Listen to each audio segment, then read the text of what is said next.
Благодарам, председателе, почитувани колеги пратеници, почитувани заменици министри, почитувана јавност. Денеска на дневен ред ни е намалувањето на данокот на додадена вредност за испоручувањето на топлинска енергија или популарно наречено парно грејење, каде што се предвидува ДДВ од 18% да се намали на 5%. Јас ќе почнам од почеток како е дојдено до ова решение, бидејќи низа проблеми има во однос на оваа проблематика. Прво што сакам да потенцираме тоа дека системски и многу аналитички се дојде до овој резултат. Зошто? Бидејќи како факт сакам да го наведам дека над 14.000 граѓани, претежно во градот Скопје, се исклучени од овој систем на грејење. Низа се проблемите зошто е тоа така.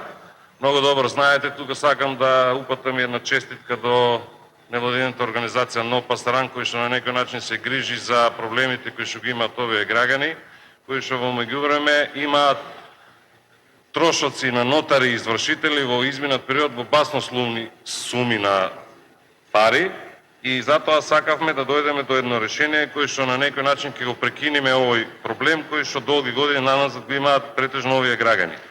Многу добро знаете дека оние што беа исклучени од парно грејење, тие плаќаа паушал. Многу состаноци, вклучително и јас и моите колеги, кои што сме предлагачи на оваа промена во законот, имаме состаноци со граѓаните кои што се од оваа група, заедно со регулаторната комисија. Тука сакам да упатам голема благодарност до председателот на регулаторната комисија Марко Бислимовски, кој што излезе во пресрет на сите граѓани во градот Скопје во однос на оваа проблематика. Значи, кога во една зграда, тривијално ќе се изрезам, се исклучени 9 или 10 семејства или станови, цената на оние што се приклучени е поголема, а овие плаќа одреден надомест, а се исклучени од парното. Од април месец оваа година се донесе заклучок со,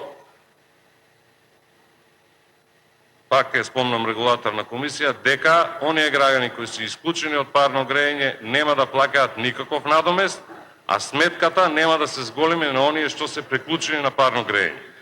Тоа е голема работа што се заврши во овој изминат период. Потоа се дојде до решение да се намалат трошоците на оние кои што ја користат оваа услуга.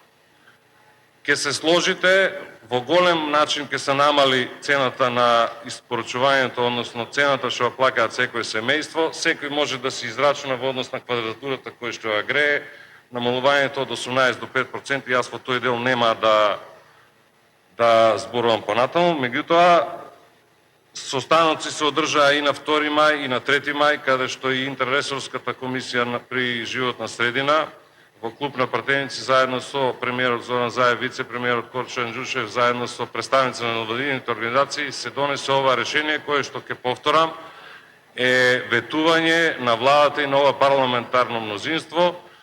Имавме плодна дебата на комисијата, многу добри аргументи беа наведени на таа комисија. Морам да потенцирам дека и опозицијата гласаше позитивно во однос на ова олеснување кое што го даваме кон граѓаните, и лично сметам дека ова е една од подобрите работи кои што можевме и го правиме во интерес на сите граѓани, бидејќи ова важи на територијата на цела држава. Во моментот, како што моите почитувани претходни дискутанти рекоа, има само во Скопје, бидејќи за жал само овде има централен систем за грејење кој што, за ваша информација, е формиран 1965 година.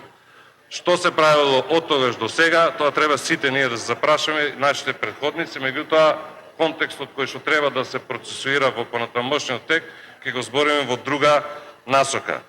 Јас нема многу што да должам во оваа конотација, меѓутоа, ова не важи само за граѓаните, односно физичките лица постанали. Знаете ли во колку намера ќе се намалат трошоците и за правните лица, за фирмите кои што ја користат ова услуга? Уште еднаш ќе повторам, сакам да му соопштам на граѓаните дека со донесувањето на овој закон, за кој што убеден сум дека ќе гласат сите пратеници кои што се овде во парламентот, По излегувањето во службен вестник, граѓаните ќе плаќаат намалени суми за парно грејење од 18 на 5%. Кога на тоа ќе додадеме, бидејќи се работи за стамбени единици, односно згради, пресметана и точно, од прилика 11% се намалува и потрошувачката на електричната енергија, бидејќи оние што се исклучени од парно грејење, тие се греат претежно и сите се греат на електрична енергија, дали е тоа печка, дали се инвертери, дали се еркондишни и така натаму. Значи, двојно е намалувањето и во однос на пари, меѓутоа и во однос на потрошувачка на електрична енергија. Затоа, уште еднаш, честитам на сите што оваа работа ја доведовме до ниво да намалиме трошоци, за кои што ве уверувам дека сите ќе дадат големо допринос и задоволство во однос на оваа точка. А што се однесува до натамошниот тек, ова нема да заврши со овој дел, бидејќи доправа ќе се разгледува и начинот и дистрибуцијата на топлинската енергија. Знаете сите дека во 2013 година е добиена сертификатот на некој начин на БЕК да ја користи оваа услуга. Они располагаат со сите овие работи кои што се внесени во овој дел, односно во начинот како се врши топлинската енергија, односно популарно речено парно грејење. За ваша информација, цевководот низ кој што оди цевките, тоа е под државата, во собственост на ПУИК, така да во иднина ќе има преиспитување во овој дел. Јас тоа го кажувам бидејќи сум во комуникација претежно со оние граѓани кои што ја знаат оваа проблематика и се надевам дека како што се обрекам и до опозицијата, како што ќе даде допринос во ова законско решение, се надевам дека ќе го даде и во истиот допринос и во иднина, за кој што се надевам ќе го поразговарам. Уште еднаш ви благодарам за сите.